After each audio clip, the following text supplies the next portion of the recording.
Hmm. Hi there. Welcome, everybody, to what we call Cast Iron Wednesday. This, of course, is a long running tradition, at least 10 years for some YouTube channels, that a number of YouTube channels have been doing. They have been doing a cast iron video on Wednesdays, and we've made it something of a tradition because it's a good excuse, really, to, play with our cast iron and have fun in the kitchen, which, of course, is always the most important thing. And so quite a few of the smaller cooking channels, anyway, have been doing that. I've been doing this as well. I can't believe I've been doing this for over 5 years, but it's true. In fact, I'm actually having trouble remembering when I first started these weekly live videos, but I'm pretty sure it was 2020 in the midst of the pandemic. And even though there have been some delays, including some recently, I've been doing my best to try to do a regular cast iron video every Wednesday here live on YouTube because, what could possibly go wrong with a live cooking channel, a live cooking show here on YouTube? That's the reason why they haven't done live cooking shows on TV in who knows how many generations. And so thank you, though, nonetheless, to everybody who's been kind enough to show up here tonight, especially since, I'm doing kind of a celebration tonight because, it's it's my birthday.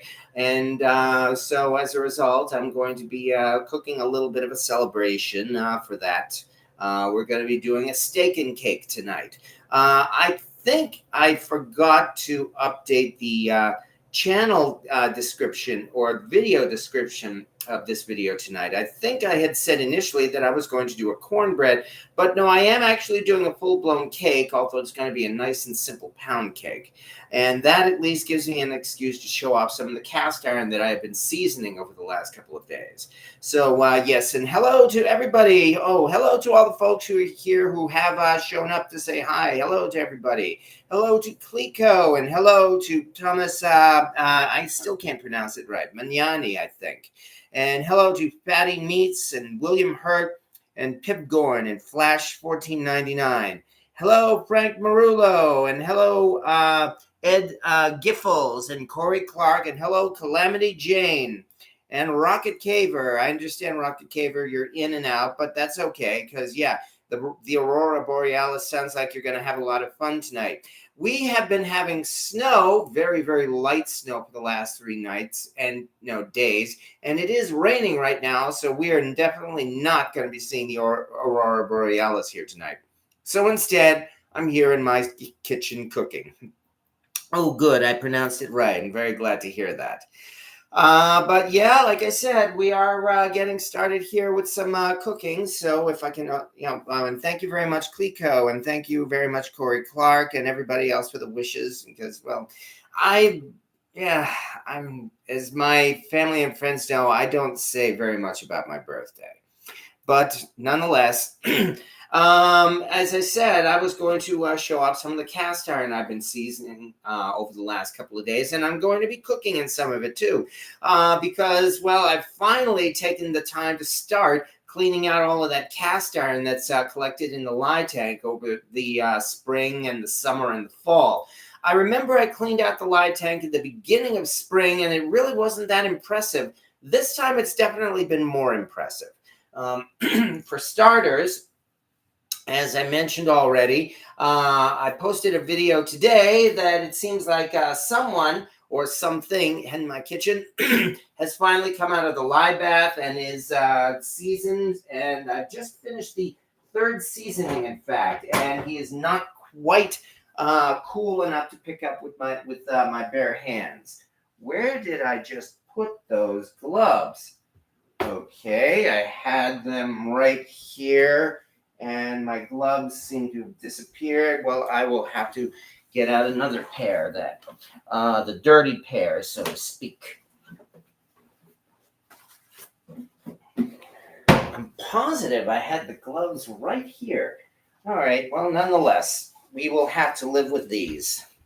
Nice, clean gloves, as you can see. Well, it's not really dirt. It's more like they're scorched. But anyway, here he is. He's just finished his third round of seasoning about half an hour ago. It is good old Stumpy, my number 14 BSNR Century Cookware Series cast iron skillet. And he is definitely cleaned up and ready to go, though I'm not sure if I might give him another round or two of seasoning yet. However, he is looking pretty darn good after 3 seasonings. And since especially he was completely stripped down naked to the bare metal, we can finally, now that he's been reseasoned, we can finally get a close look at his identifying marks, which I've been using him so much that a lot of it has been covered up with seasoning. You know, I've said before that he is, in fact, a Century Cookware pan, even though he only has a number 14 on the bottom. Well, number 1, the Made in USA mark here definitely gives that away, because BSNR only started putting the Made in USA mark on their pans after 1966. So 1967 or later, that would have to mean he was manufactured. On the other hand, I remember when I first acquired Stumpy here from eBay, good grief, 2014. So we're talking at least 11 years. Careful, I'll accidentally hit the mouse here. Don't want to close this whole chat.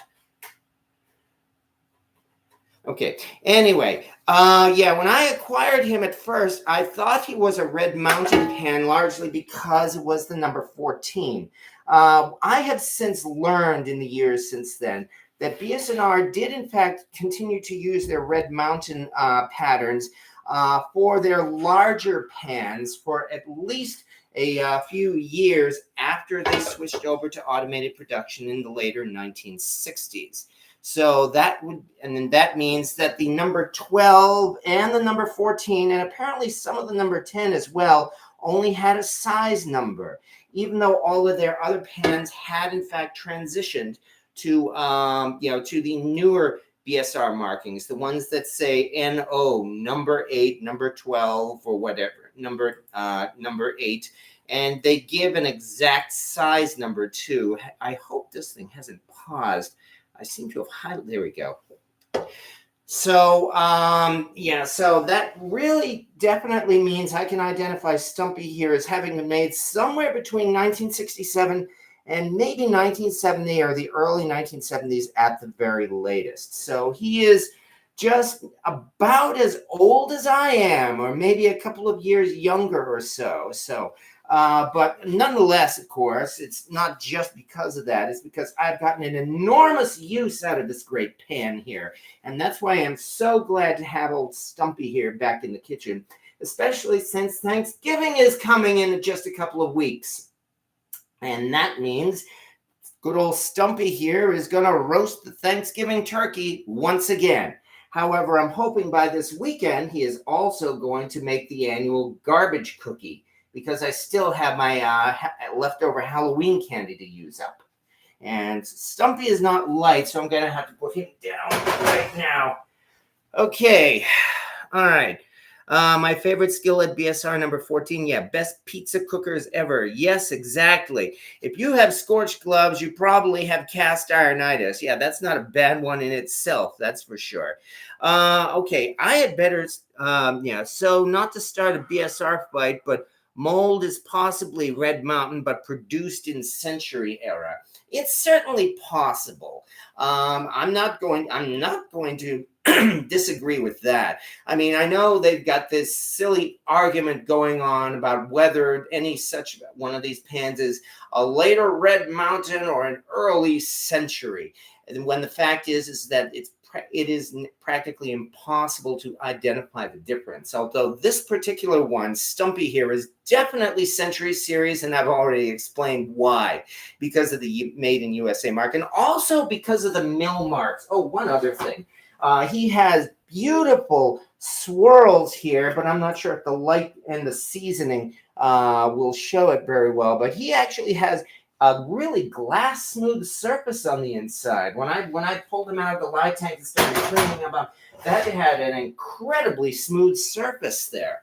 So even though it's been covered up by a couple of layers of seasonings, that's another reason why I like using old Stumpy here.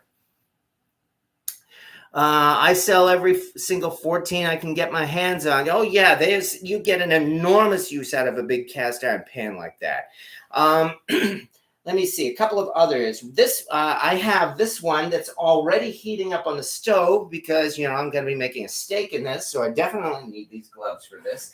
And that would be the Griswold number 10, which, as you can see, already has some scorch marks because I've just put it on the pan, on the heat. And yeah, this is one. Whew, man, that is one hot pan already. So, yeah, that is the other one that I've seasoned up. I seasoned up several of them, in fact. Maybe in a little bit I will show off the rest of them because unfortunately I've got some work to do. However, I will show off one more because we're about to be using this one. I showed it off last week, in fact. The Griswold lamb mold. This time it has gone through 3 seasonings in the oven, so it is definitely a darker color and it is ready for some baking. I mentioned last week that I was actually found myself kind of torn as to whether I would be using, whether I would keep and use the Griswold lamb mold or the Wagner lamb mold, which, as I found out, is somewhat bigger than the Griswold. And well, okay, I'm going to put this Griswold through its paces tonight. If it makes a decent cake, I'll probably be keeping the Griswold, and I'm pretty sure it will because this Griswold lamb mold has one thing that the Wagner does not, and that is holes. And I understand those holes were meant as steam holes, but they're also testing holes so that I can test when the cake is done. So I'm definitely looking forward to that. And in fact, I had better stop talking. Left my phone over here, of course. All right.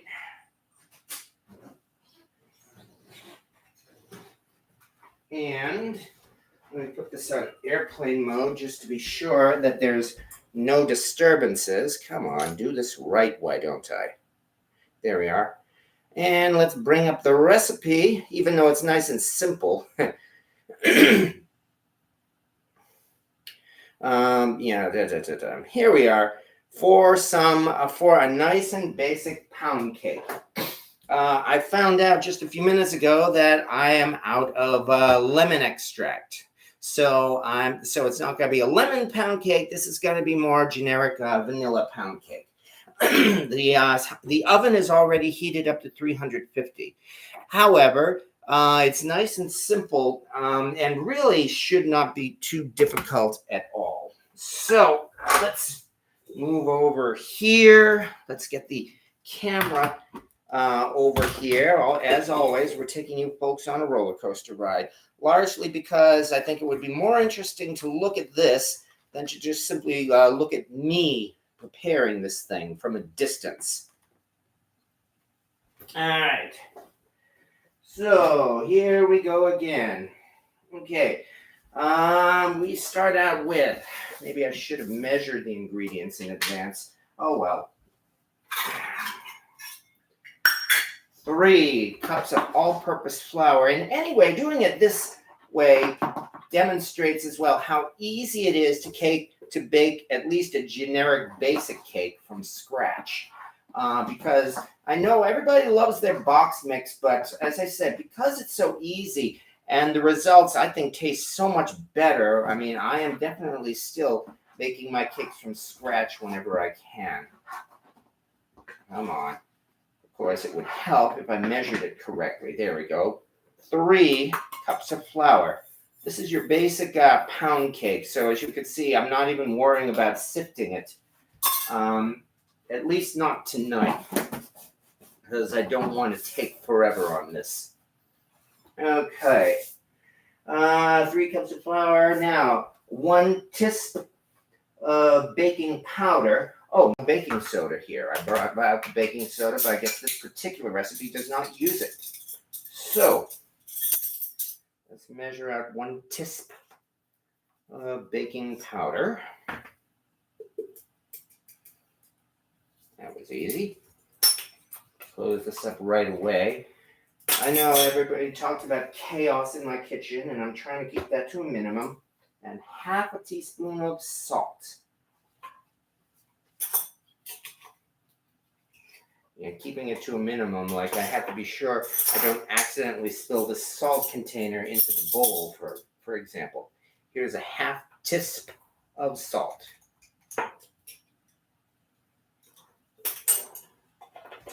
And that pretty much covers the dry ingredients here, because at this point we are going to start up the mixer, and then we will mix in the wet ingredients. Nice and easy. All right, that means I get to pull out the mixer again. KitchenAid mixer. Let me move this, let me do this right. There we go. Clip it on. Likewise with the beater, or paddle if you prefer. Bring it up, and let's readjust the camera so you can have a decent view.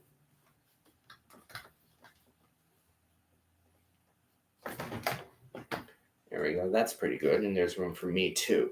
Decent view of what's going on. And what is going on? Well, I haven't plugged in the mixer for starters. I always wait until the last minute to plug in the mixer, which I guess is not a bad thing. And now, mixer take 2.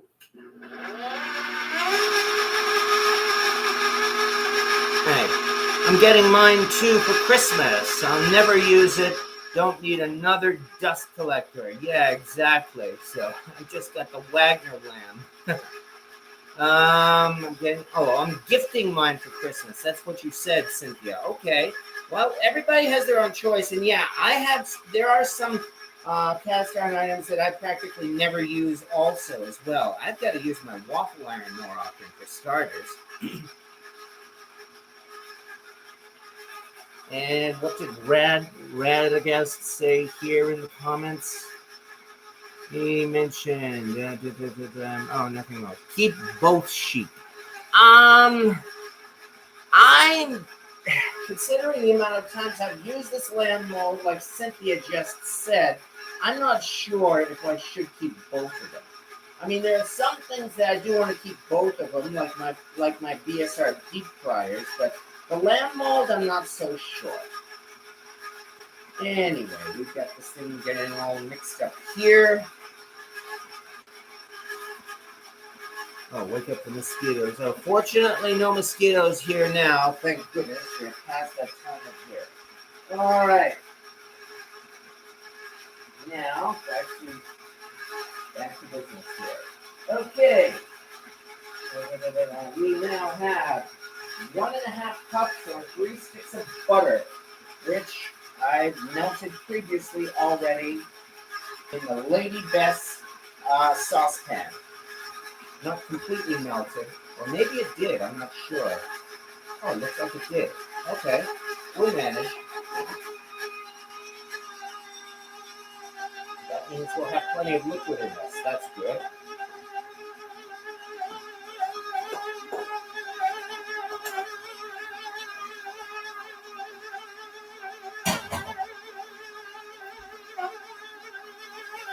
Do this, sweeten it in. 3 cups of white sugar. Yeah, that's right. This is a pound of cake. That means technically you're supposed to use a pound of eggs, a pound of flour, a pound of sugar. Although modern recipes have reduced that somehow. Let's see, they have flour recipes with sugar, so they have to use a half cup. Wow, that's thickened up pretty quickly. Okay. Hadn't anticipated that. All right. Well, there will be more liquid coming. Okay. Need to do 6 of these. That's 1. Well, I haven't added the eggs yet anyway. 2.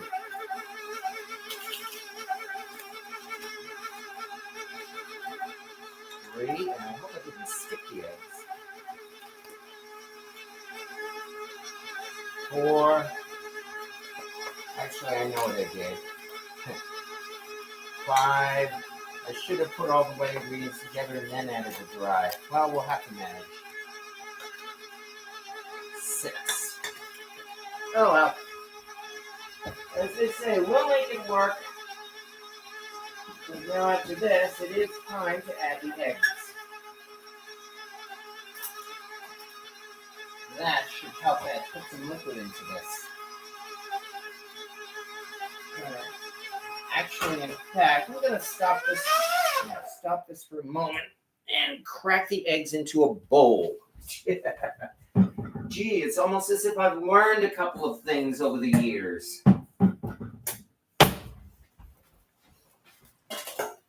All right, so, okay, also a wastebasket for the eggshells. All right, 5 eggs. 1. Neat. 2. Don't count your eggs till they're all cracked.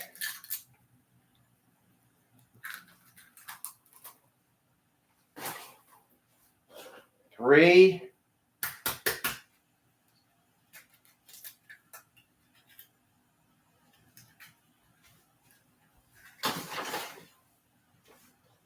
4. Come on. Okay. So far, so good. I'm not going to say the S word too late. Because I got a tiny piece of shell. All right. You use the shell to catch the shell. And 5.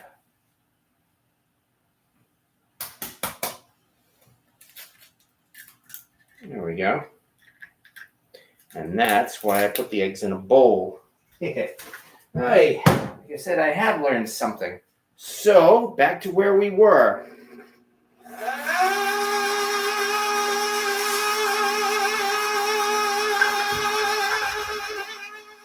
Hopefully put some liquid in anyway.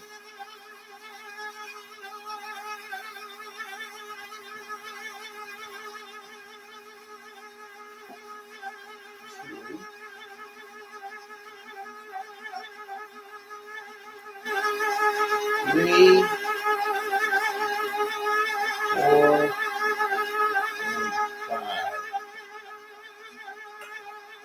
Well, that's looking a little better already. That's good. We're off to not a bad start.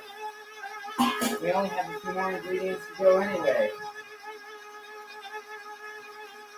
All right.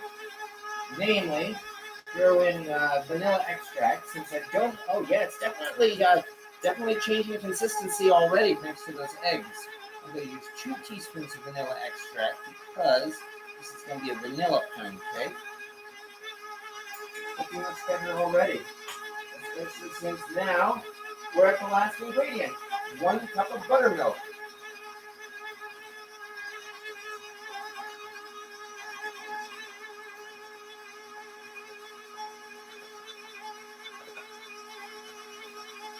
Much better.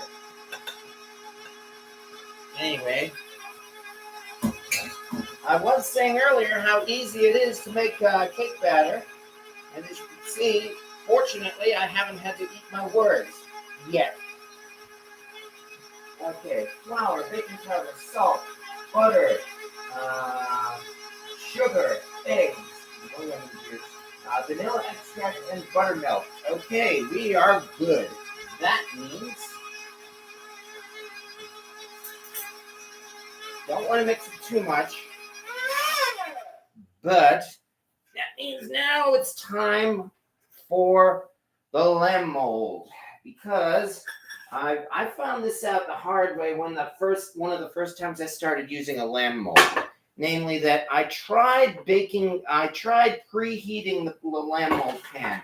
It didn't work. It really way overcooked and practically burnt the cake. Whoops, wrong side. This is the side with the holes. So there we are. Okay, now that means gotta get out our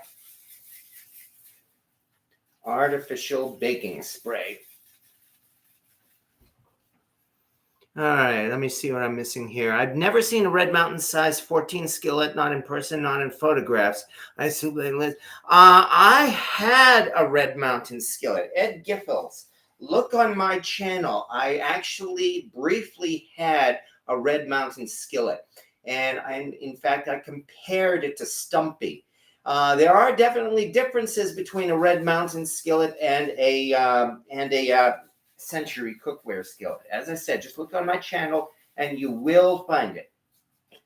Don't remember how many years ago that was. 3-4 years ago, something like that. Anyway, don't be skimpy on this baking spray. That's the other thing I've learned. You really want to pour it on.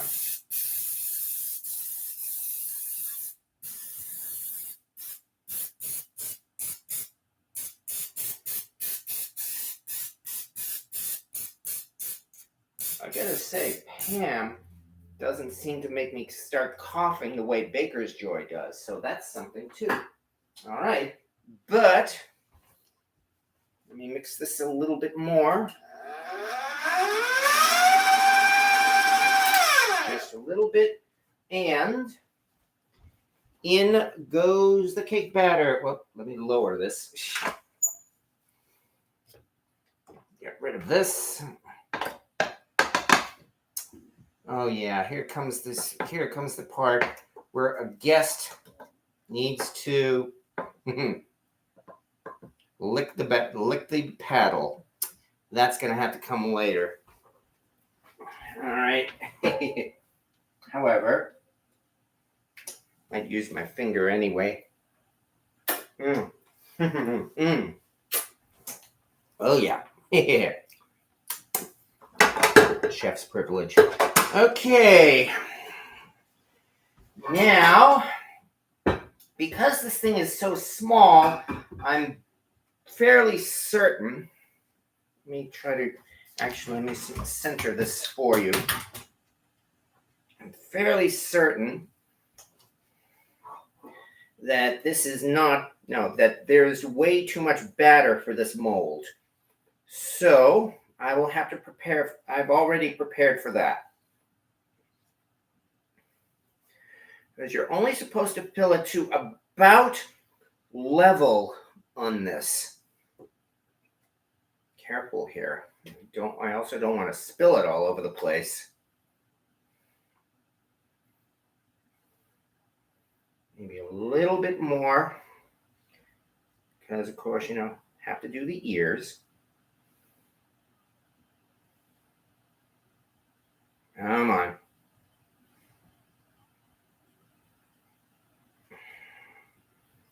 And as I expected, there is indeed quite a bit of batter left. Maybe a tiny bit more. There we go.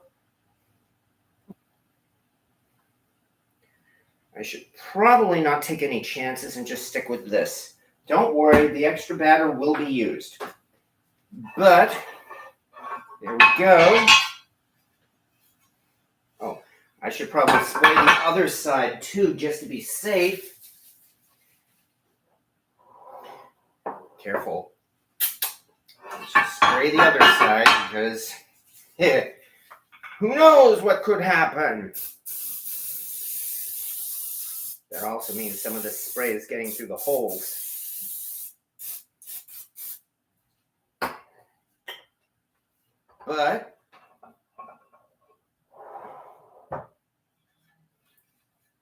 on we go. Extra there. And into the oven we go. Carefully, as always. So, a crap. I just realized it's on the wrong shelf. Always something, isn't it? So, well, fortunately, since that's not a hot cake pan, there's time for me to adjust the shelf here. There we go. One more time.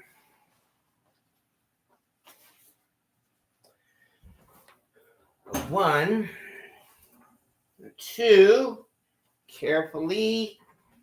And I just realized something else. Always something, isn't it? I should put an aluminum pan, a sheet pan underneath this, just in case it leaks. So, better dig that up right now. I hope this doesn't adjust the baking time. Well, nonetheless, because this pan is so small, I'm only going to set my timer for about 35 minutes and then start testing it. There we go. Just to be safe. All right. Don't forget to reinforce the ears and neck. Oh, that's a good point. I like that point. Okay, so we're not done yet, are we? Thank you for the suggestion there, Rocket Caver. You are correct, and I did completely forget that. It's been that long since I've done this. So, let us, come on, why is this not working? I'm trying to open up simply this toothpick container. There we go. Thank you very much for the suggestion. All we do is press this in,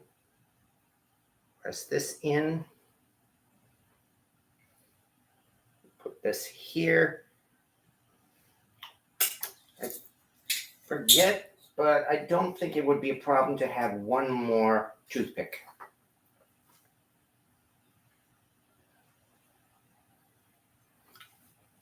Thank you once again for the suggestion, which means one more time. On we go. A little bit of extra here. And now for real.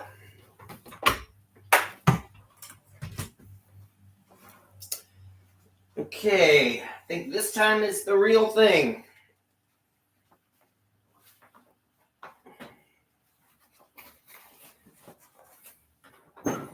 One, 2.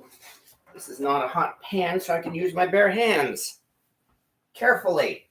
3.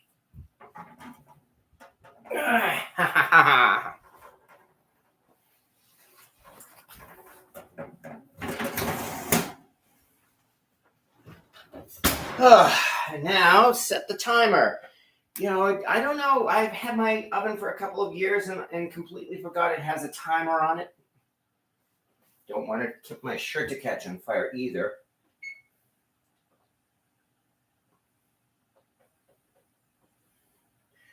I think it's safe enough that I will set it for 40 minutes. Largely because I wonder if that sheet pan might actually adjust the heat flow, and it may take longer for the heat to get up there to the pan. All right. Okay, I made it to the live. Yeah, been there, done that. Pretty much whatever it is, I'm sure you've been there and done that, and so have I. Add a little rebar, yes. Yeah, actually, Warren, Ukraine, I have heard that, I have actually done that before making these lamb molds, and as usual, I completely forgot, so thank you very much for your suggestion there. Okay, and yeah, thank you as well to Luthier Z, New King Cobra, RIP. I'm not sure what's going on there, but I hope it's not too bad. All right. Okay, what up, y'all? I made it to the live. Well, Warren, Ukraine, we have just put a cake into the oven using a lamb mold. However, there's one other problem. Namely, we've got a ton of batter here. So what are we going to do with all this batter? Well, since we're using a Griswold skillet and we're using a Griswold cake mold, we might as well bring up not quite a Griswold, but an unmarked Wagner muffin tin. How about that? And let's see what we can do with this cake batter here. All right, 1, 2, 3, 4, 5, 6, 7, 8, 9, 10, 11. I'm not sure if I'm going to fill up all 11 of these, but maybe I should use a scoop instead of the spatula here. Let's dig up a scoop quickly. Okay, how about, where did my measuring cups go? Here they are. From the looks of it, I'm guessing maybe a third cup of this batter might do. So, 1.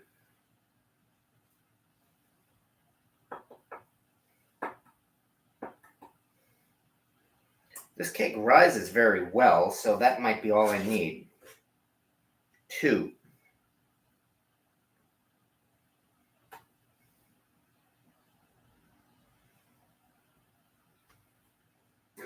3.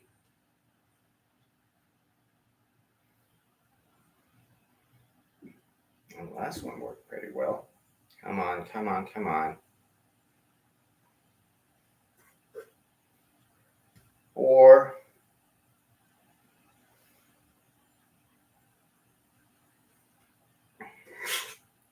5.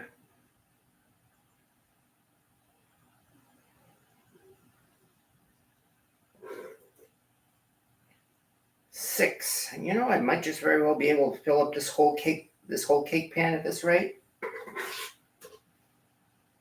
7. I can do a little bit more than that.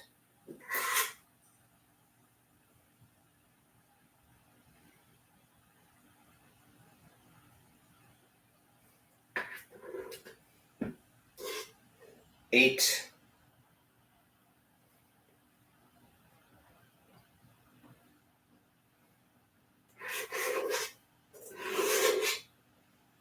9. And I'm sure there's a reason why they designed these things with 11 instead of 12 cups. 10.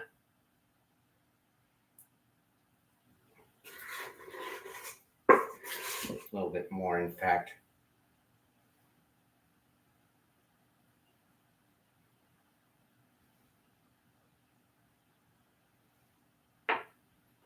11. Definitely more cake batter than I expected, but still, looks like just enough, in fact. Gee, almost as if the makers of the Griswold lamb mold anticipated that there would be enough batter left over to fill up a Griswold muffin tin. Of course, now I've got to actually move that cake over. But yeah, we did not do too badly here. All right. Wipe off my hand here. Okay. Aluminum is a great conductor of all temperature. I tend to thaw my steaks at a much faster rate. Well, there is that. Why not put the sheet pan on the lower rack and allow more air flow to the mold? Well, one reason is because of the design of the mold itself. I mean, it's resting on 3 points, and it could very well slip through the rack. So that's the main reason why I wanted to put that sheet pan on there, to give it a safe and level surface for that lamb mold to rest on. In fact, since I'm about to open let's turn this around again. Since I'm about to open the oven again, I guess maybe if I can lower this a little bit, might be able to get a better view and you'll see what I'm talking about. In fact, I got to figure out how I can rest. With this thing going on here, I'm not even sure if there's room. Oh, actually, I know what I'll do. I'll just move over a little bit. And I think you're right about conducting. It looks like it's leaking out, but it is definitely, it's already starting to bake. However, what am I going to do now? How about can I do this? Yes. Yes, I can. Okay. Which means I will then be able to put this here.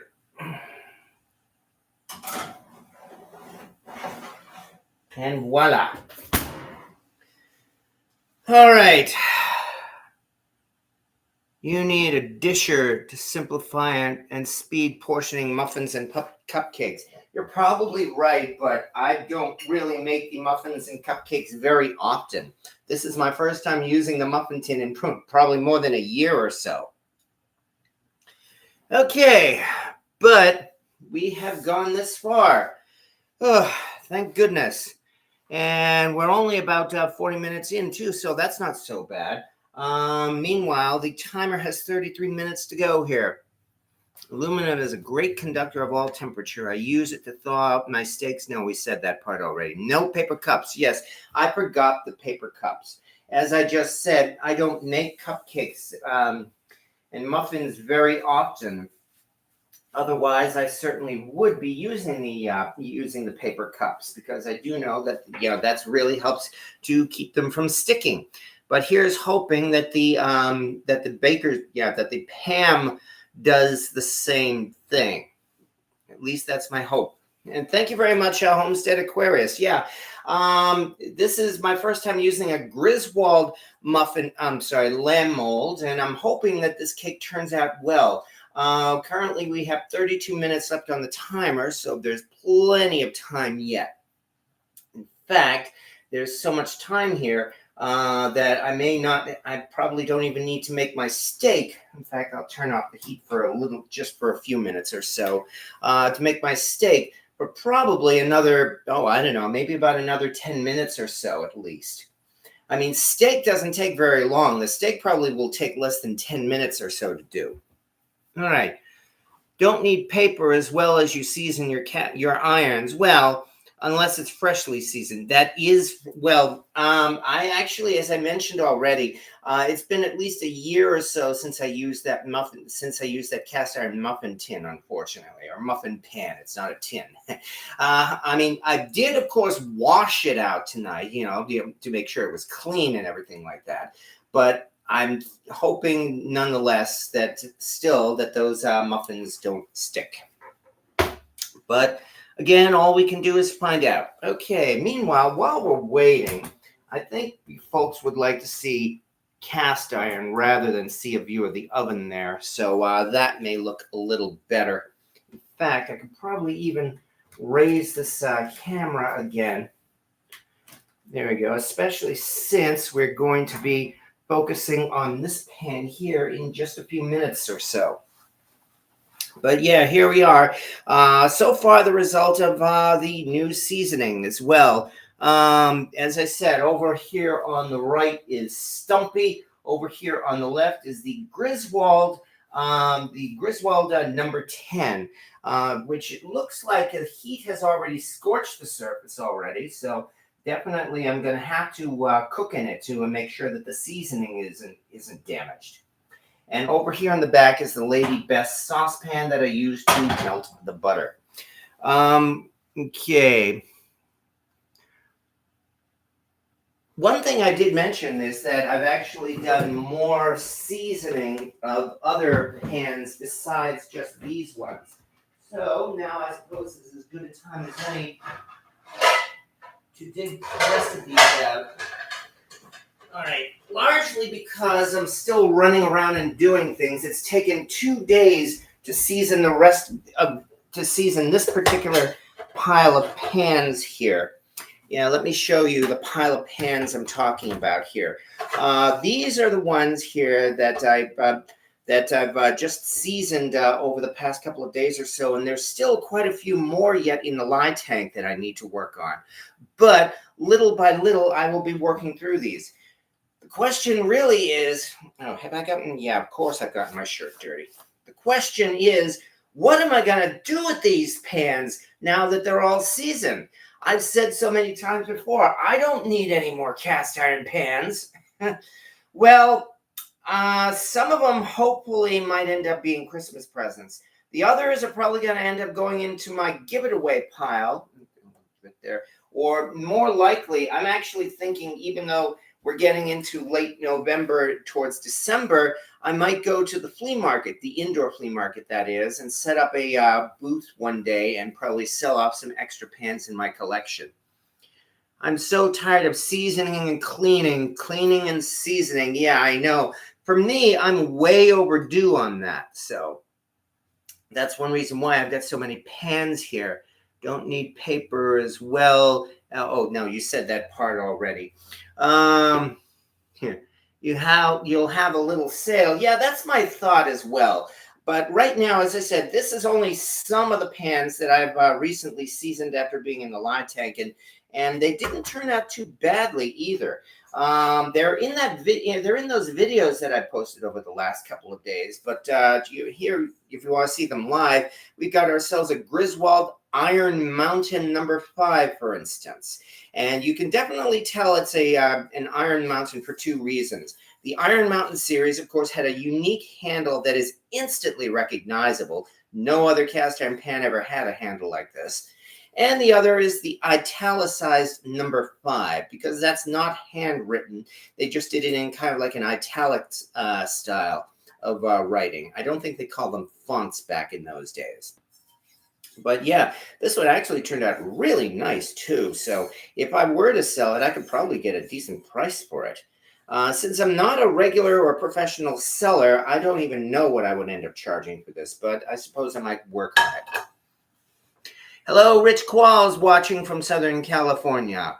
And hello to William Hurt. Oh yeah, William Hurt. You had asked about this one as well, the comment. You had asked about this, the Gatemark skillet that I've recently uncovered. I got this for $5 at the flea market, and that was the main reason why I got it, because I didn't want to pass up on what looked like a very nice Gatemark pan here. I mean, you can see the Gatemark is very prominent. There are no signs that there was a spider here that might have had its legs cut off, so this has to be one of the earlier flat bottom pans that they originally made for wood burning stoves, largely because it only has one very small pour spout here.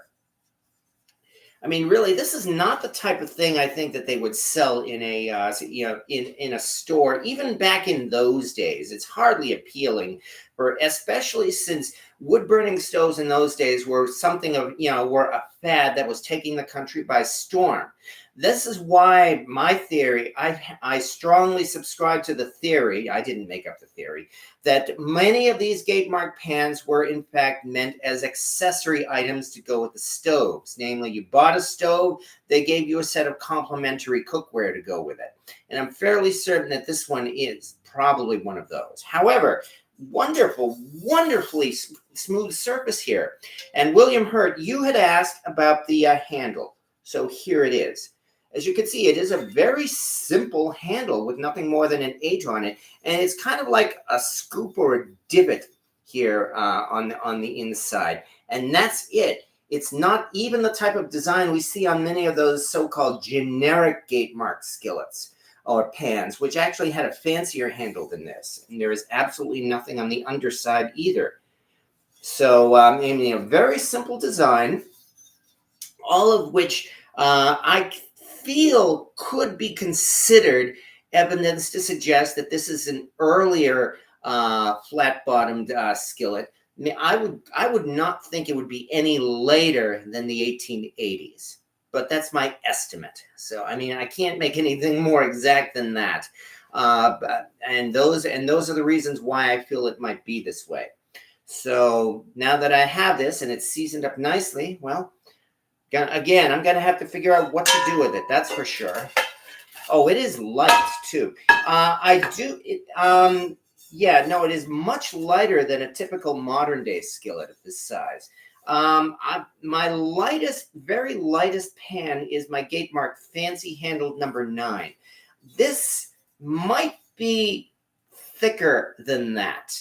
I might say this might be about as thick as your typical generic Gatemark skillet. And those things are pretty thin and light So in that way, I think that it is similar to that.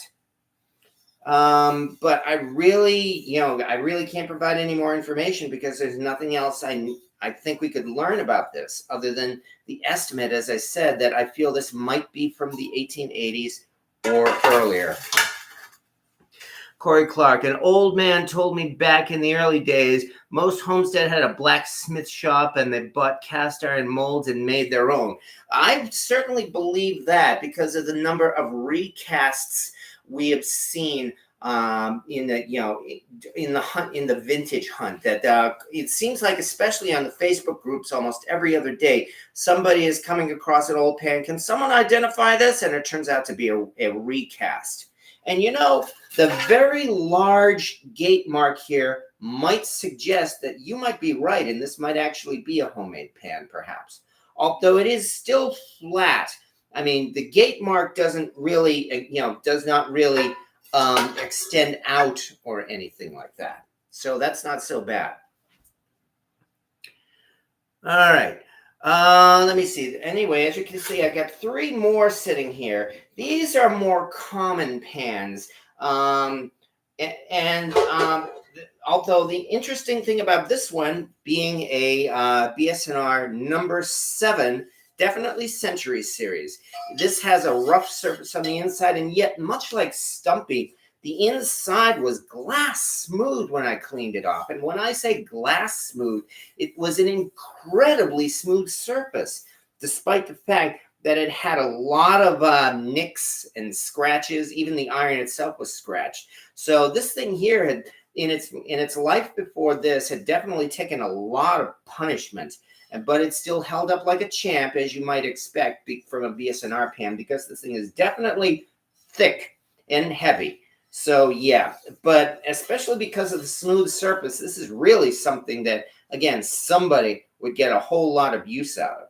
I already have a Century number 7, in fact, so that's another reason why I might as well just simply, get rid of this one as well. Lodge had a factory sale last weekend. Yes, I heard about that. Great deals on tons of cast iron. Their USA enamel products are no longer being sold. Yes, that is true.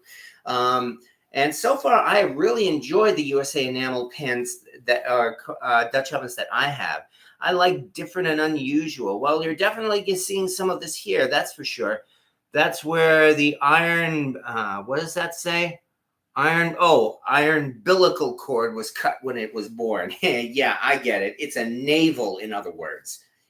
You might be right.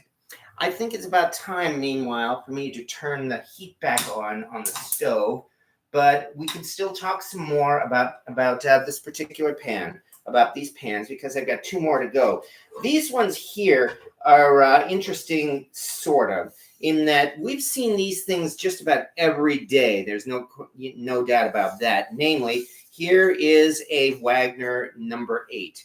It's like you can't go into a decent antique mall without seeing someone selling one of these. But this one is in a nice condition, and again, it's got a wonderfully smooth surface on it too. So I know antique vendors always really jack up the price on Wagner and Griswold, and even though you probably would see this at an antique mall with anywhere from a $40 or $50 price, I would not pay that for a Wagner, just because they're so common. And really, you can get any other brand of vintage cast iron for much less than that. If I were to sell this, I might go for $20 perhaps.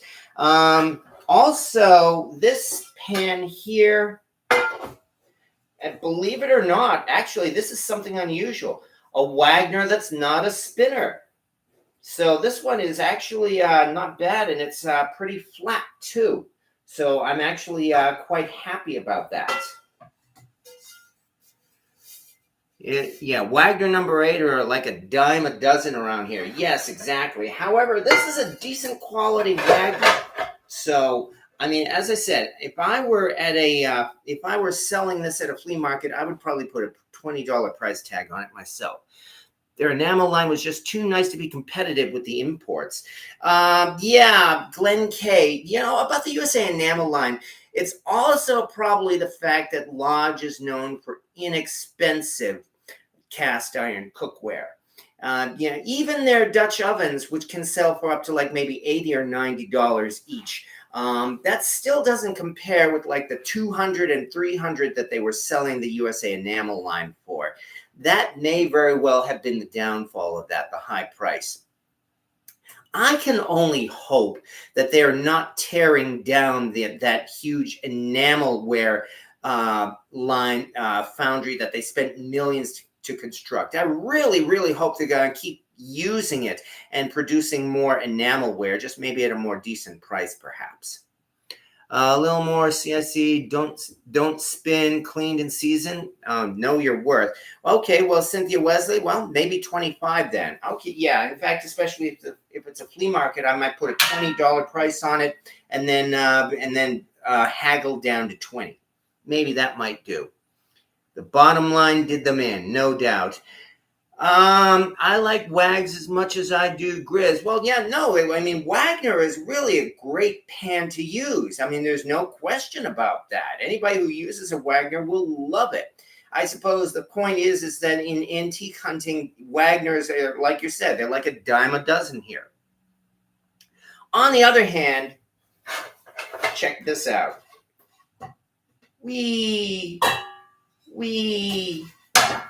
This one is definitely a spinner. No question about that. And which one is this? It is a Griswold large block logo, an LBL number 8.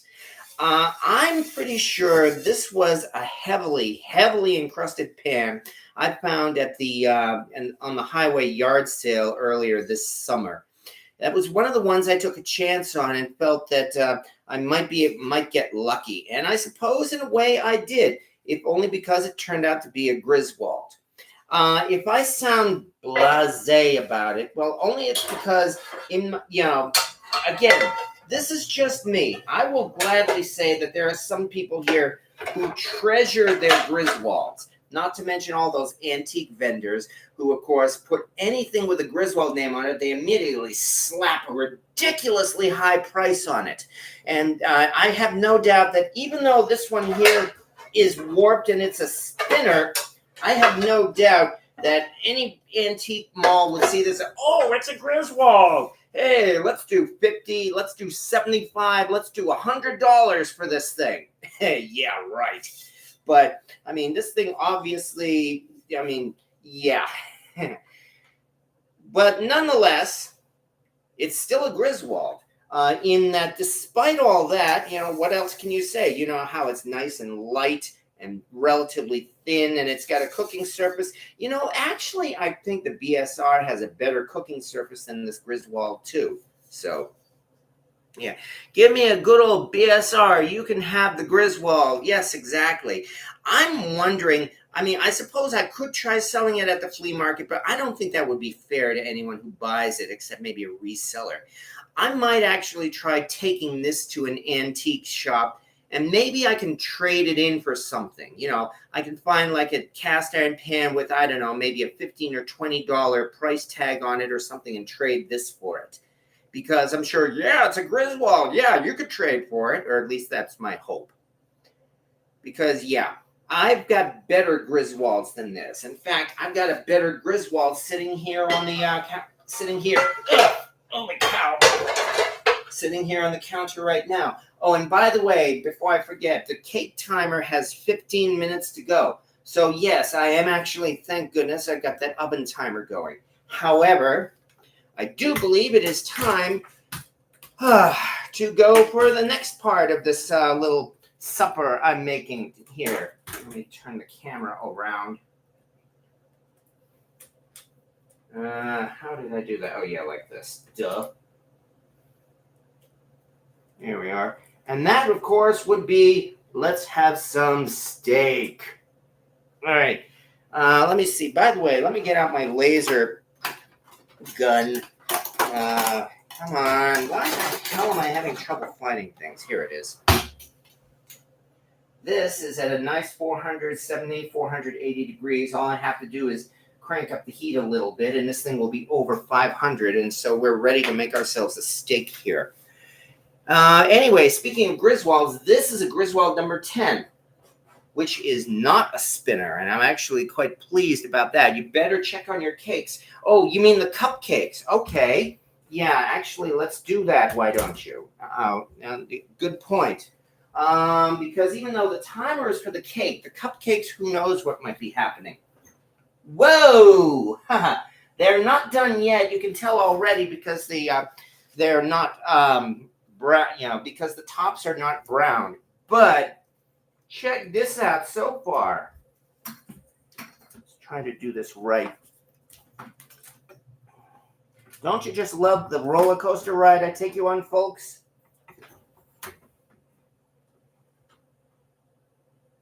We are off to a decent start here, that's for sure. Oh, wow, look at that stuff, too, in the pan. Boy, I'm glad I put that pan down.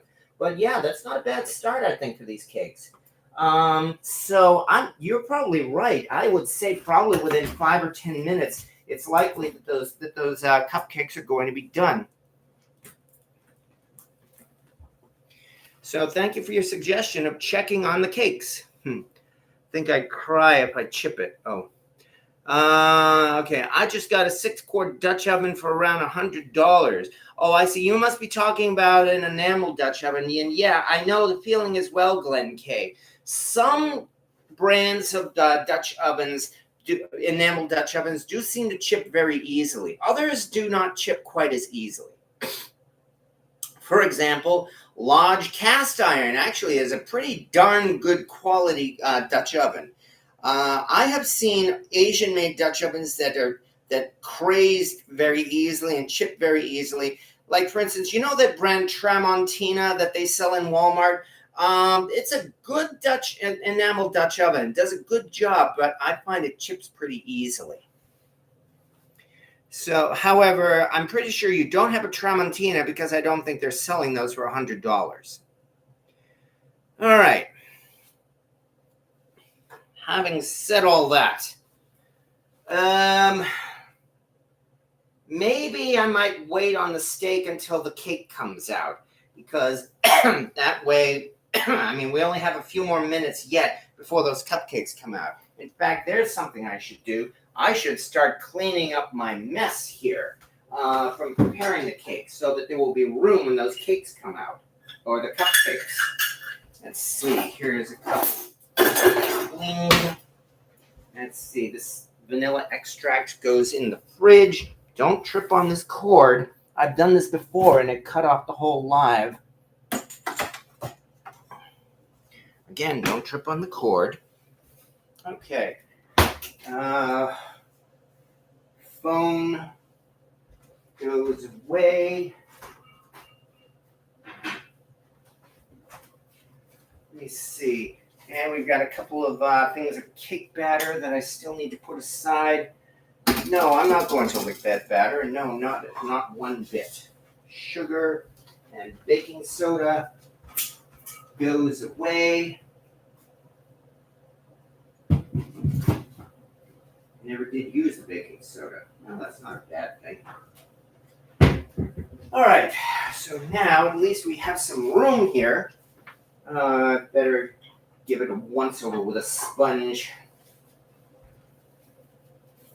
so that when those cupcakes come out of the oven, they will be, well, they'll have a surface to go onto. All right. So far, so good. Meanwhile, everybody is busy looking at the cast iron while I'm doing this. Well, there's nothing wrong with that. Okay, much better. All right. You ever use cake flour? We use Swan. The only cake flour I've been able to find in my area is King Arthur, which is not bad. But, I've looked in Walmart and Price Chopper, which are the, also Wise, W-E-I-S. But Price Chopper and Walmart in my area, the only cake flour I've found is King Arthur. Well, which again, actually is nothing, which, as I said, is not a bad thing. But pound cake just typically calls for your typical all-purpose flour. And I don't have a problem with using that. All right. having done all that, let's take another peek at this. Even though maybe I should have brushed the top with butter. Maybe I still can brush the top with butter. But it might not be a bad idea, I think, to probably try testing those cupcakes. So, yay, that means I get to dig out my Rebel cake tester.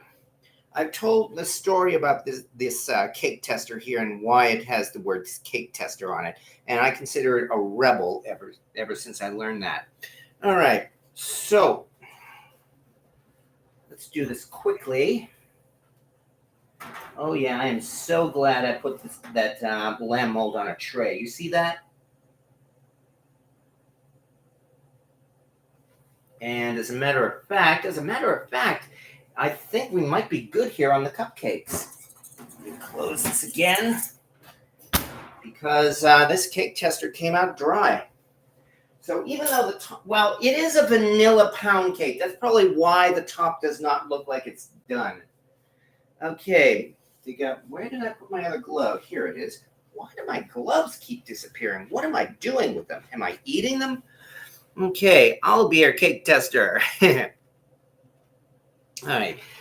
Meanwhile, there's only 7 minutes left before I test the lamb mold cake. However, oh yeah, well, William Hurt, well, y'all having fun yet? I guess we are. I'm running around as usual. And here we go again in that here is my trivet. I love this trivet, really. I call it my Lovecraft trivet because it really has a design on it that makes you think of Cthulhu or H.P. Lovecraft. I learned recently it's a John Wright as well. Okay, but having said that, let's take out some cupcakes.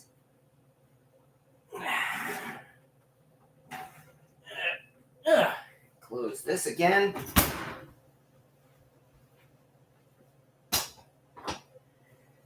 Yeah, like I said, at first the tops did not look done, but in fact I might as well test another one with the cake tester just to be sure they're not premature.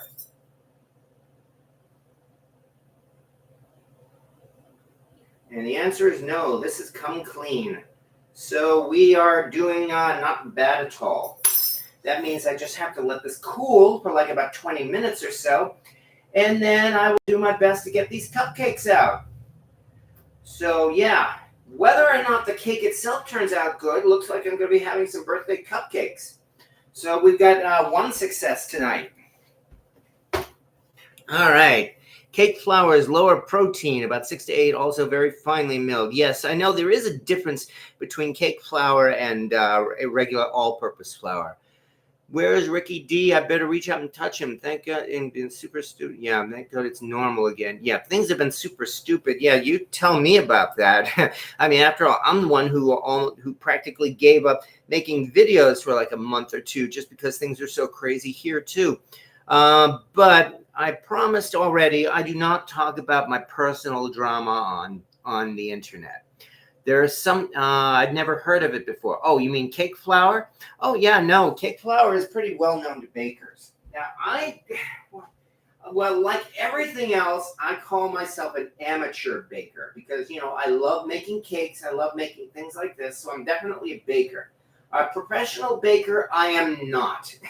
Just like I'm really not a professional anything. I don't even call myself a chef for that reason. What I am doing, though, is having fun. All right, so, and here is the result of having some fun. I mean, these cupcakes will not win any contest, but I have no doubt whatsoever that they're going to taste good. The only other thing, of course, is that I won't be able to frost these, not until they actually cool off, so I'm not going to be able to do that until this live video is over, regrettably. Oh well. We are down now to 4 minutes for the lamb mold. I had originally set it to 14 minutes. Maybe I should take it out and test it anyway, because it's been over 35 minutes. That means I had better, let me see. Gotta find the right kind of trivet or something for that thing to sit on. I think I know what I will do. There's what's left of my cutting board. Okay. Oh yeah, I have no idea what happened. Sometime over the summer, I warped my booze board, my cutting board, because check this out. This thing is all warped in the center. It has unfortunately cracked. So whatever happened, regrettably, it does mean I'm going to have to get myself another cutting board, which is a shame because this was a Christmas present and I got a lot of use out of it. Oh well, so it goes. And with that, I suppose let's turn off that oven timer and see how this cake looks. Or tests, rather. Okay, get this out of the way. And you know what? Maybe I should, yeah, I think I'll just take the whole thing and put it on there. Ow, ow, ow, hot, hot, hot. Holy cow. Oh, that was a mistake. Oh. Okay. Okay. Nonetheless, here is our lamb mold, which has only been in the oven, mind you, for a little over 35 minutes. So here's why I was so excited. Where did I just put that cake tester? Here I am. I was all flipping out over it. Here it is. Here is my whole point of getting this lamb mold. You can see the steam coming out of the holes, in fact. What happens now if we test it? We get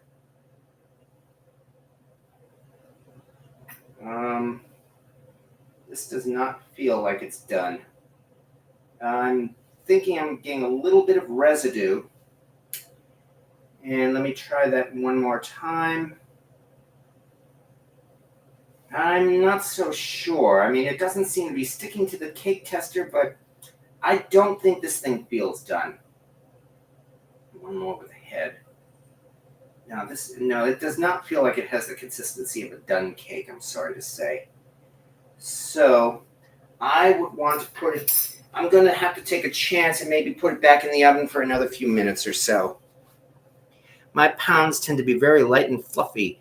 If you can find someone with a plane or jointer, oh, okay.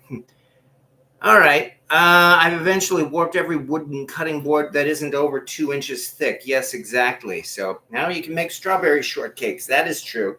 However, I'm going to set this timer for about 10 minutes. It might even be only 5 minutes because there really didn't seem to be much residue. It's only that when I put the tester in, it did not feel like a done cake. So, all right, let's get this thing back in the oven carefully.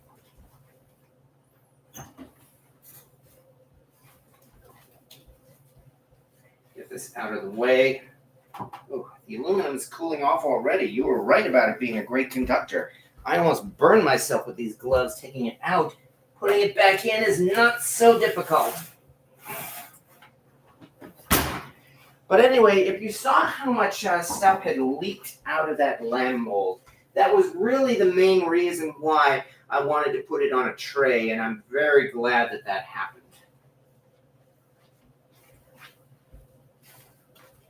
Quarter past 9, I haven't even made the steak yet.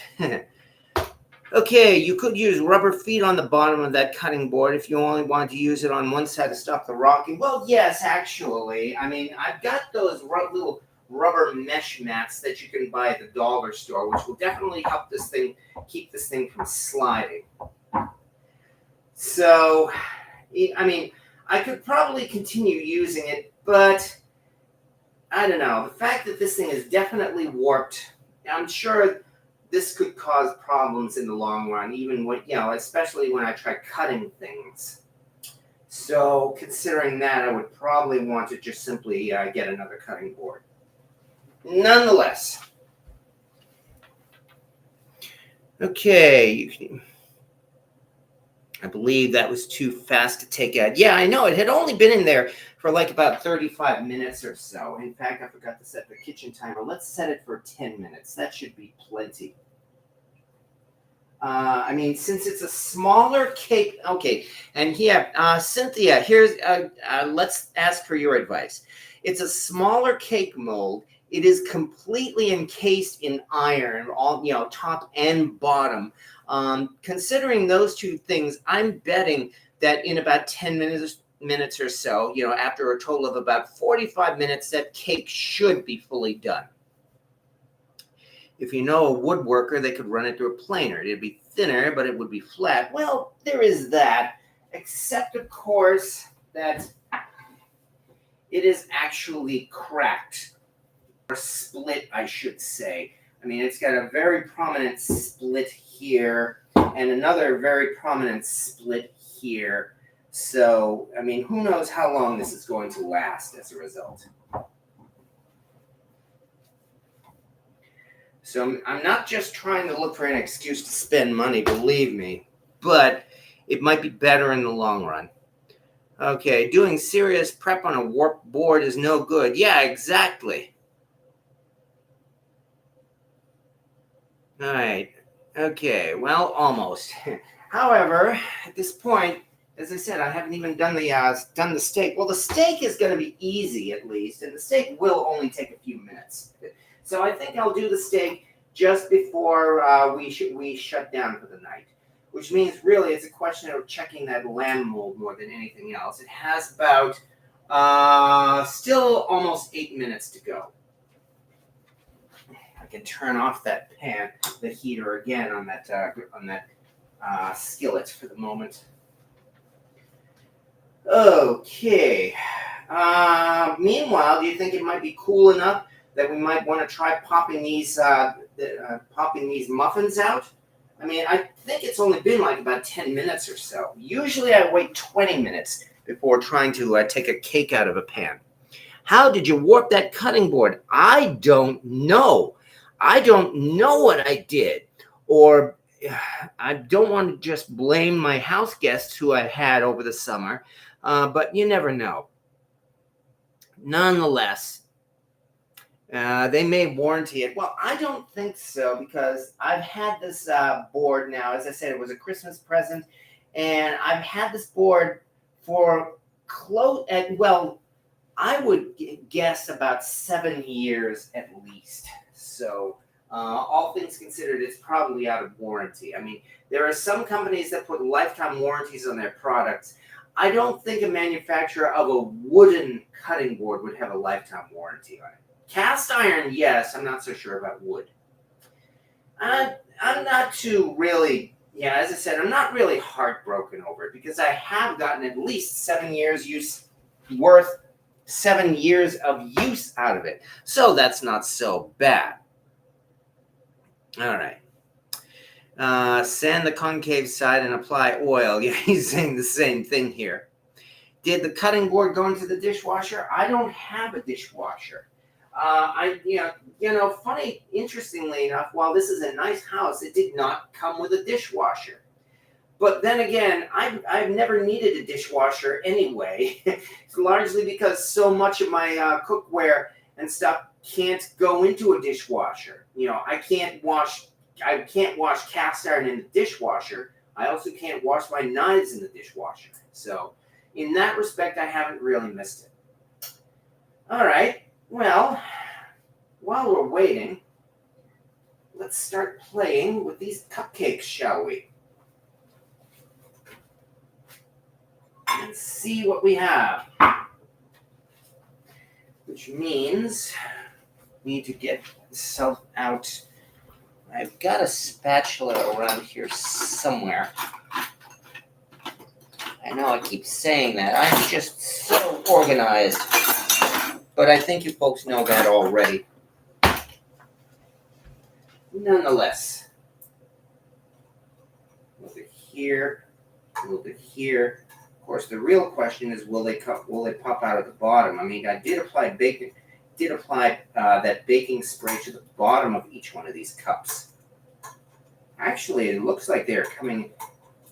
pulling from the sides rather nicely. So I suppose all I really have to do is split them.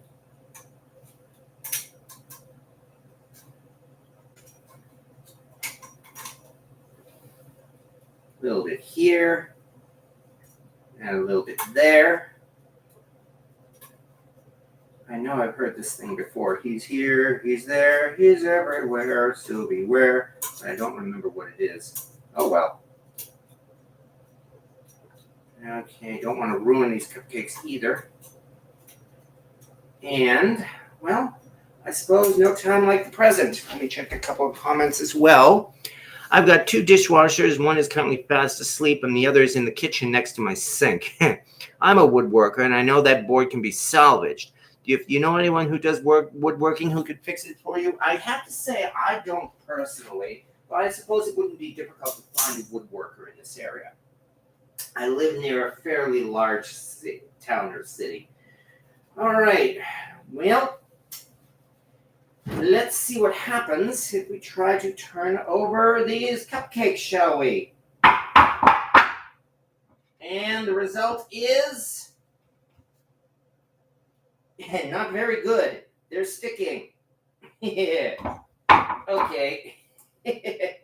I suppose I could wait a few minutes and try again.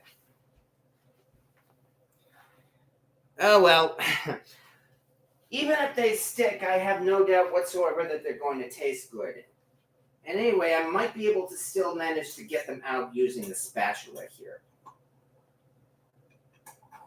Like for instance, if I pop one out, hey, look at that. That's what I should have done. 2, 3, except I'm ruining it if I'm not careful. 4, 5, 6, 7, and of course this is why they use those paper cups when baking, right? 8. All right, some of these are going to fall apart. I have no doubt whatsoever about this. This was extra leftover batter anyway, so whatever happened to these things, it's not the major project of the night. Yeah, some of these are definitely just going to be stuck on. But I guess let's see what happens this time. Just watch, they're all going to fall apart. Well, if they all fall apart, then they fall apart. Let's see what happens this time, shall we? Come on. And yep. Some of them came out, some of them did not. That's not too surprising. That's all right. They actually don't look too bad, though. Not a bad start. And here's a little piece to sample. I better sample another piece. Oh, yeah. Even if the lamb cake doesn't turn out well, I don't think anybody would complain about these cupcakes other than the fact that some of them stuck. Yeah, these ones here, they stuck rather badly. We're going to have to scoop these ones out. Make cobbler, as they say. Still, actually, I better put them on a plate because we're down to 2 minutes again for that lamb cake. So let's dig out a plate.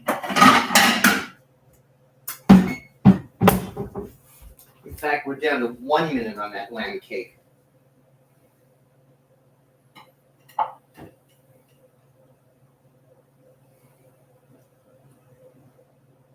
Says here 8 cupcakes here already. That's not so bad. All right. Put this aside. Better brush this off quickly.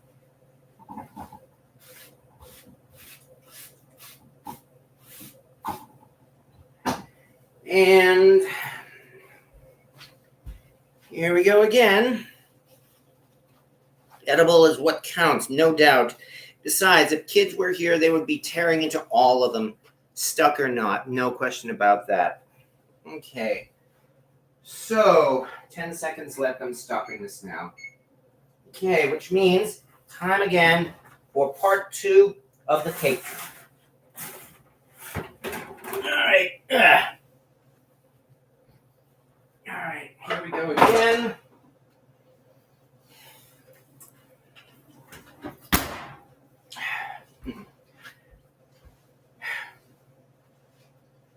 I can try the cake tester again. I suspect, the cake tester just seems to be going in and out, practically no resistance. But I'm really not seeing any residue.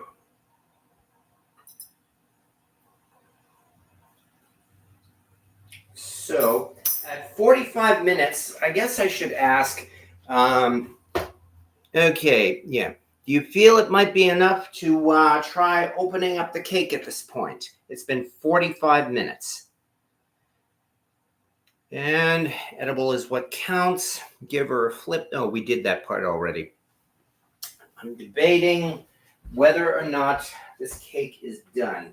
I mean, as I said, it's a smaller one, completely encased in iron. So I have no doubt this thing should be thoroughly caked at this point. And they're saying, go for it. Well, why not? All right, that means, carefully, maybe I should...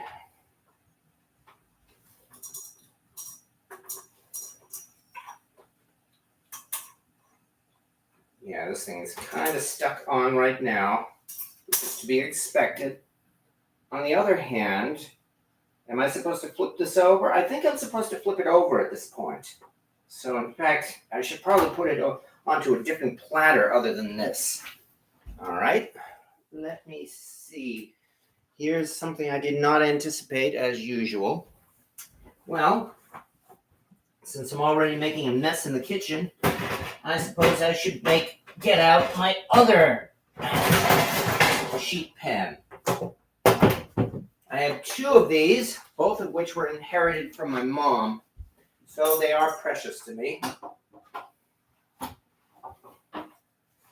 But let's do this right. All right, let's move some stuff out of the way here so that I don't cause trouble, such as the rest of these things. Move this.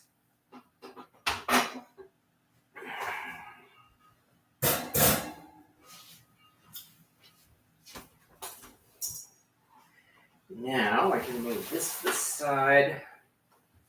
This one here. There we go. This. Move this out of the way.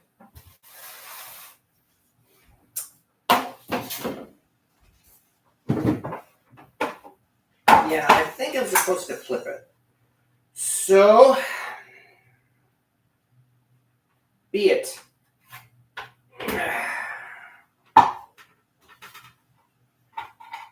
Well, I suppose that's one nice thing about having a warped board. I'm able to do that.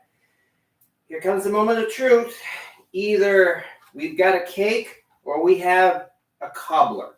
And the result is we have a cobbler. Holy cow, the cake's stuck. All right, let me turn this over again.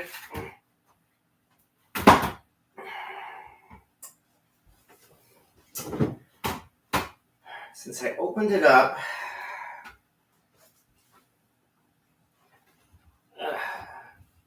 great. Just can't win, can I? Cake's stuck.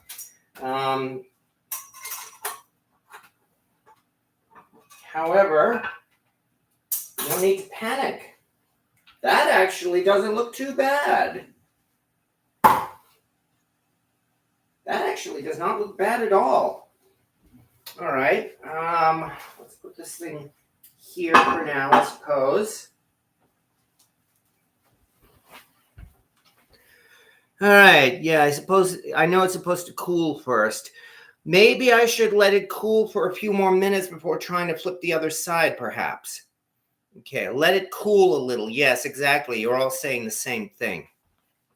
But actually, that first part, I was worried, but the first part actually looks promising. Also, while we're here, let's try that cake tester again. Yeah, the cake tester is still coming out clean. So I think we're good here so far anyway. So apparently 45 minutes is fine. I guess we'll just have to let this thing sit a little bit. All right. I guess it's time. Boy, I'm running an hour and a half already. I wasn't expecting that. Which means time for some steak. No more wasting time. By the time the steak is done, I will be able to try to lift this. And by the way, if folks want to start heading out, you could certainly do so because it's been an hour and a half. But, all right, anticipation, lamb-tastic. Yeah, it doesn't look too bad right now. I will say that. We'll see what happens when I try to flip it over to the other side. But meanwhile, this has already cooled down. Maybe I should not have turned off the heat because it's only at a little more than 200. Well, then we're just going to have to get this thing back up to the right temperature. I mean, I've no doubt that the heat is evenly distributed, so it's not like it's going to warp. At least I hope not. And this, okay, can only see what happens now. Yeah. All right. While I'm waiting, I'm going to have one of these cupcakes. Yeah. Oh, yeah.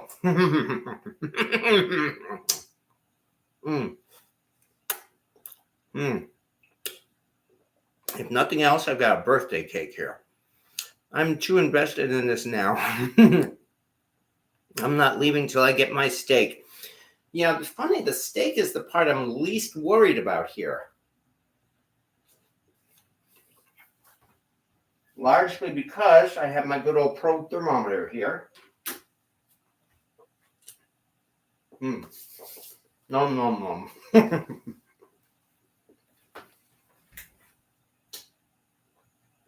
However, it looks like it's going to take a few minutes yet. So, yeah, I should not have turned off the heat earlier. Oh, well. Jerry, 1952. Actually, yes, it is. But I don't talk about that much. That's kind of why we're doing a cake tonight. Nonetheless, the other part of tonight's little celebration, as I said, was steak, which I have already had marinating in the fridge since this morning. And here we are right here. At about 10 o'clock this morning, so about 10 hours ago, well, 11 hours now, I took these 2 ribeye steaks and coated them with kosher salt. They have been resting in the fridge for the past 11 hours now. So, nice thing about doing that, as I've learned, and I would definitely recommend trying this yourself, namely, dry brine your steak for at least the afternoon or so, because you know what you're going to get or what you're not going to get. You are not going to get a ton of smoke when you put this into a cast iron pan. You know how steaks always seem to produce so much smoke, they set off the smoke detector, you have to call the fire department and everything like that? I've found that by doing this dry brining for at least about 10 or 12 hours or so, really dries out the surface of the steak, but it does not dry out the inside. You get a wonderful crust, and just as important, as I said, you don't get a ton of smoke. Of course, since I'm about to do 2 steaks for you now, I might have to eat my words, but I'm confident that that's not going to happen. Well, yeah, that's why I said it's a dry brine. You should always dry brine all meat. Takes it to the next level. Definitely. That's one thing I've learned, especially when it comes to steak. And especially since the cost of beef has gone up so dramatically these days, and that's about all I'm going to say about that. You definitely don't want to take your chances with a steak. You want to be sure it's done right. Which means, fortunately, again, a steak is really so easy. I like using corn oil on my steaks, but for a couple of reasons. Corn oil is a high smoke point oil, so again, not much smoke. Also, it has kind of like a neutral flavor. It really does not put any additional flavoring into the steak. So I've had good luck with corn oil here. And now we're getting somewhere. Now we are over 400. So it looks like just a couple more minutes. I like to go for my steaks when the pan breaks 500, which it looks like it's going to be happening in, as I said, within a minute or so. At which point then the fun begins. I've never seemed to have had time to dry brine it, but I have to try it now. I definitely recommend it, William Hurt. I think it, like he said, it takes your steak to the next level. If you like steak, you're gonna love this. So yes. Damn typos. Yeah, exactly. I have so much of that.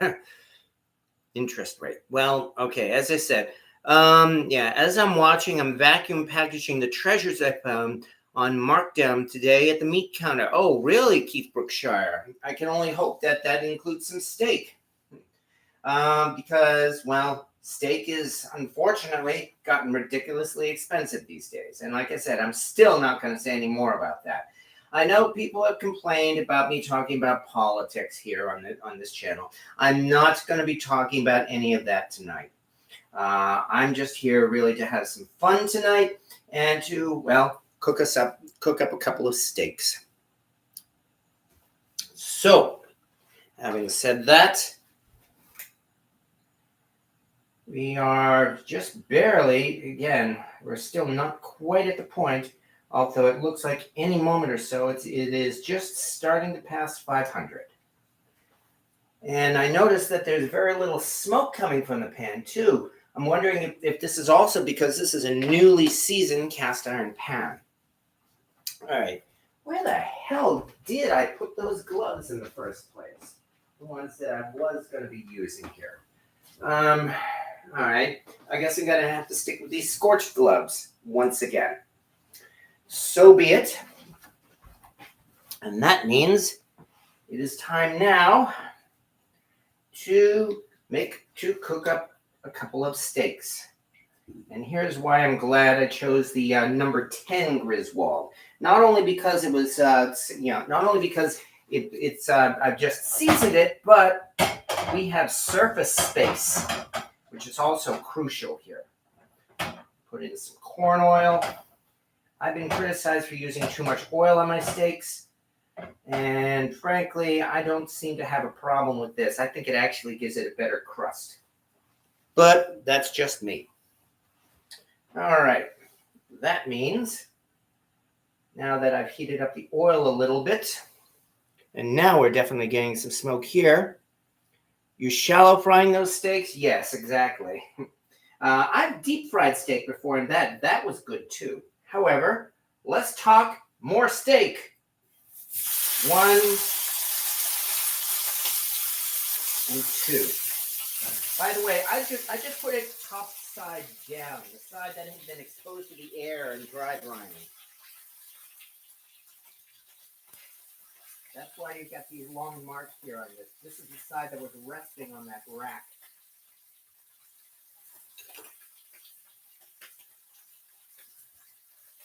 In fact, I think the oil is spinning, unfortunately. But you notice how this steak is not producing a ton of smoke. You know how, as I said before, a lot of times you put the steak in the pan and you get an incredible amount of smoke. That is not happening here because, again, we dried this steak out, at least on the outside, I've done a deep fry before too. Just need to put flour or some kind of powder on it. The sound just dropped. Oh, sound. Okay, sound. Testing, testing, sound. Can you hear me? Testing, testing, testing, testing, testing, testing, testing. Check your microphone. Uh-oh.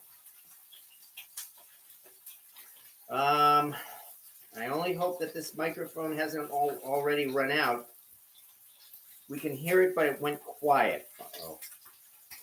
I don't suppose it's because of the sound of that steak by any chance. Let me step away from this. I'm wondering if the noise made by the steak might have actually caused the microphone to cancel it out. Does it sound any better back here? And now I'm moving closer again. Sound is good here, says Keith Brookshire. It sounded like all of a sudden it fell into your shirt. Sound low, not off. Good here, says Clico. All right. I might still. Oh, good now. Okay. Maybe something might have temporarily happened to it, perhaps.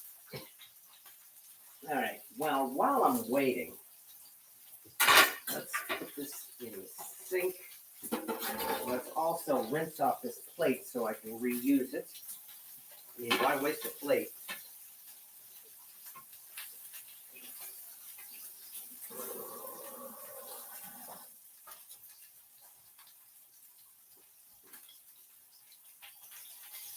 All right.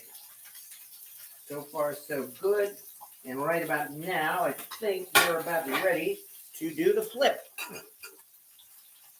It went low when the steak sizzled. Yeah, maybe it produced some extra noise. That might have been it. And so the microphone might have canceled it out.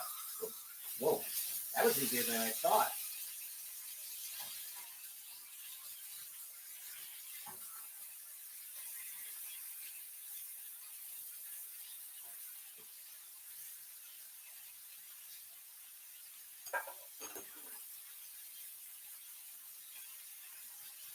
In fact, I'm stepping away now. You know, the last time I made a steak, and that was only last week, I used a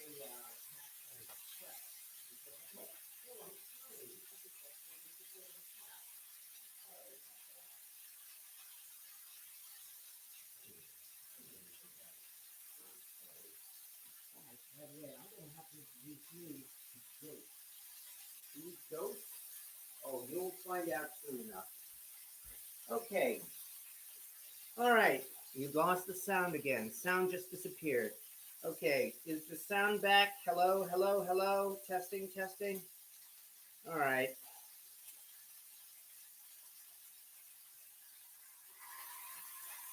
Testing, testing, testing, testing. You backed up and it went away. Okay. How about now? Again, I've only backed up a little bit. All right. I put a cast iron press on there largely because it looked like that steak was beginning to curl up. Yes, it's back. Just can't win with these microphones. I may actually have to go back to the stand mic again, perhaps. All right. Nonetheless, getting better now. Okay. As I said, I put this press on to, because it looked like the steak was starting to curl up. The other thing, though, I found out is that it tended to cook the steak very, very fast. So I'm going to have to remove this pretty quickly, like only in about a minute or so. And check the temperature.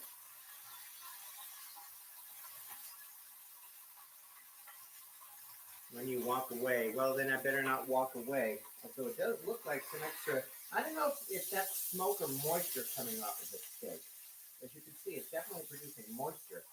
Let me. All right.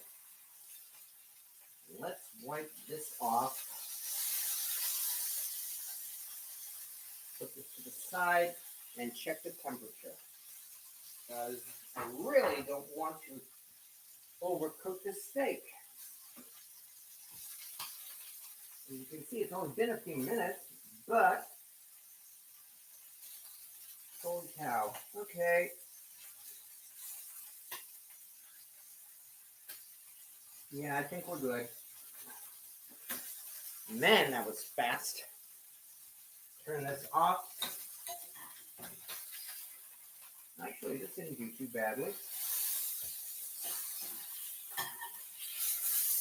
I think that press must have sped up the cooking or something. Still, nonetheless, there we go. And now that the burner is turned off and things have gotten silent, I'm hoping the sound has improved. If it has, then definitely I would have to say that there must be some noise canceling function in this microphone. But there we are with the steak, and yeah, that did not take long at all. Not at all. All right. Okay, yeah, sound back to normal. Yes, exactly. Just increase. Yes, exactly. Just like that. That's because of the noise made by that pan. That's why. I'm going to have to check the settings on this microphone. There must be some kind of a damping or canceling function that I think I'm going to have to undo. And that's probably what caused the trouble. Well, at least that means it wasn't malfunctioning, so that's not so bad, I suppose. All right. What are you using? I am using a wireless mic. I don't even remember the brand. It's like after the wireless mic I had, people didn't seem to find it very satisfactory. I went to a stand mic for a while, but decided to try a wireless mic again. Sound is loud now. Well, that's promising. All right. Seems to get low when you walked away. Okay, well, all of this I'm going to have to keep in mind for next week. However, I think at this point, we are down to the last thing to try. Because, like it or not, I think it's time to find out whether we can get this cake out of the pan. And I don't want to ruin the cake either. So, little by little, we work at it.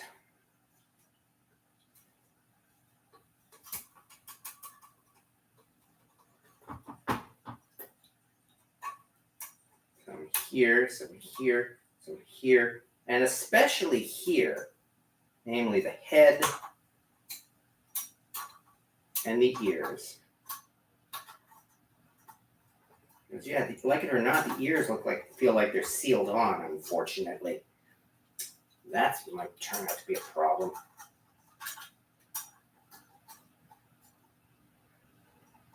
There's one. Now for the other.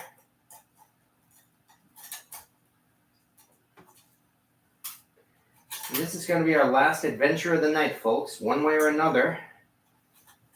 Either this cake is going to work or it's not. Come on, let's fiddle with this ear a little. Oh, wrong glove. Fiddle with this ear just a little bit more. See if we can get it loosened.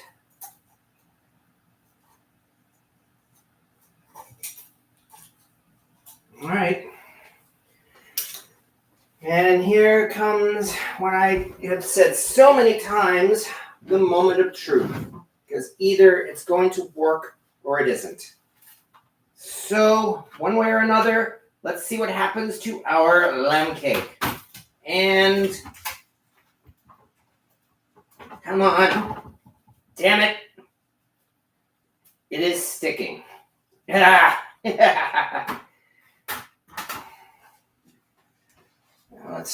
I suppose I could make one more attempt. I'm not very good at these lamb cakes anyway. I have very little experience with them compared to doing a bundt cake in a cast iron pan. Just pry it out a little bit more.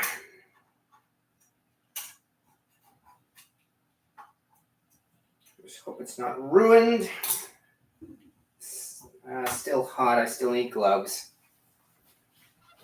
And final result this time. Final? I hope so. Yeah. Come on, you bugger. This thing is stuck. Nuts. Maybe I undercooked it.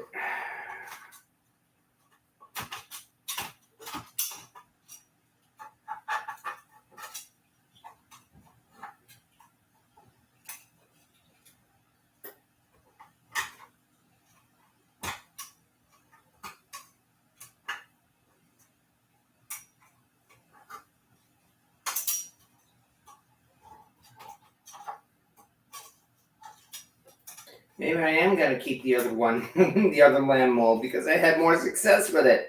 Of course, this is only my first time using this. So, and what's more, I only just seasoned it today. So we can only see what happens after a couple more experiments. This is going to be the last time one way or another. And the results, yeah. Oh yeah, it's done. This thing stuck badly. Oh well. Smells nice though. Okay, I'm definitely gonna have to practice my lamb cakes, that's for sure. Yeah, exactly. Happy Chaos birthday. Yeah, what else can you say? The lamb is cozy and warm and just as stubborn. Yes, exactly. Oh, well, hey, the ears haven't fallen off so far. Just get a fork. Yeah, that's exactly what. Maybe I overcooked it. Yeah, okay, maybe. You know, the first time I tested it, I did say it did come out clean. Maybe you're right. Because it does look like it is done on the inside. Oh, well. I mean, what can you do? I mean, it's like, besides, it's still going to taste good anyway, so. Okay, however, if nothing else, there's only one last thing to do, and let's cut into a steak. Oh, and by the way, turn off the oven too. Okay, because at least if the steak turned out decent, at least I'll have something to show for it. The cupcakes didn't turn out too badly. But, well, again, we will see about the cake.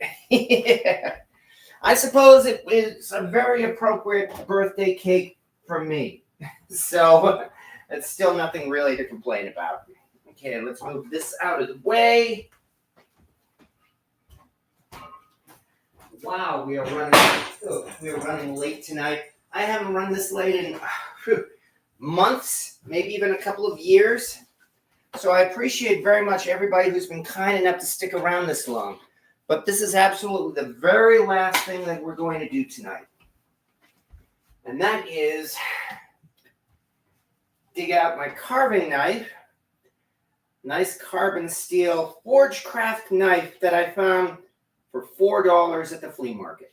All right, forgot a fork. Here's the fork. Because this is the last thing to find out whether or not the steak turned out well. And the answer to this is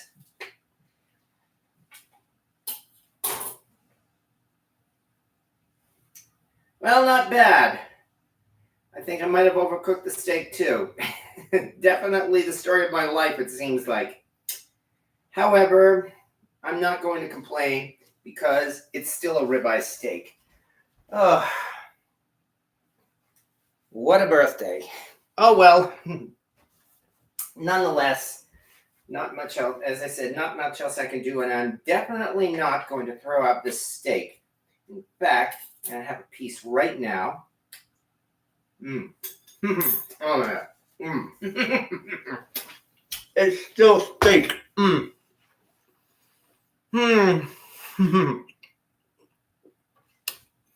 Hello, red hen. Let me just swallow this piece of steak.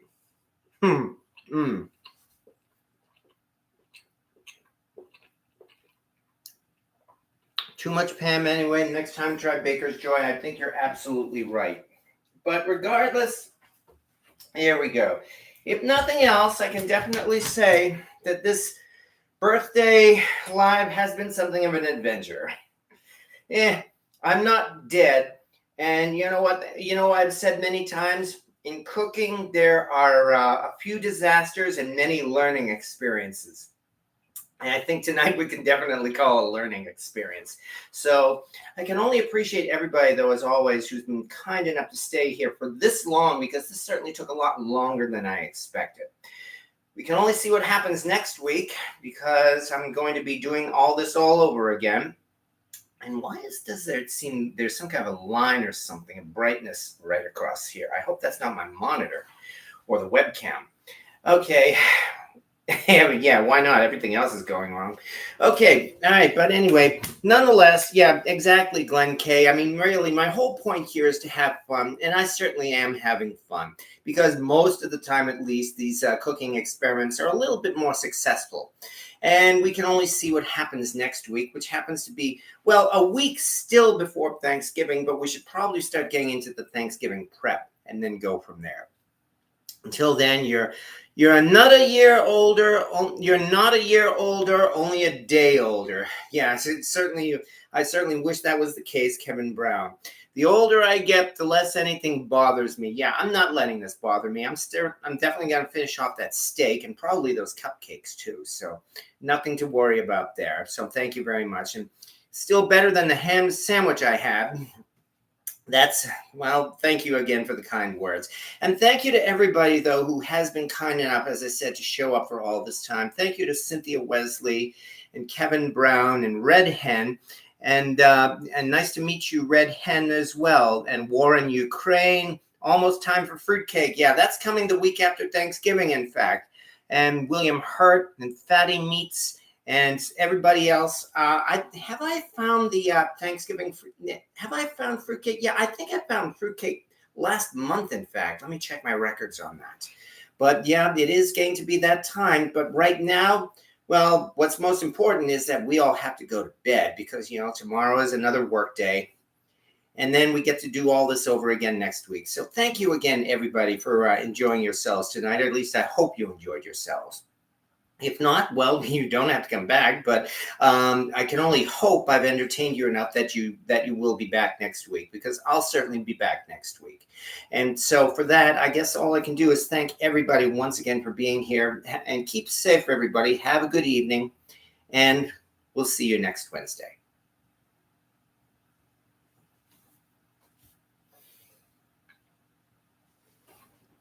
There it is.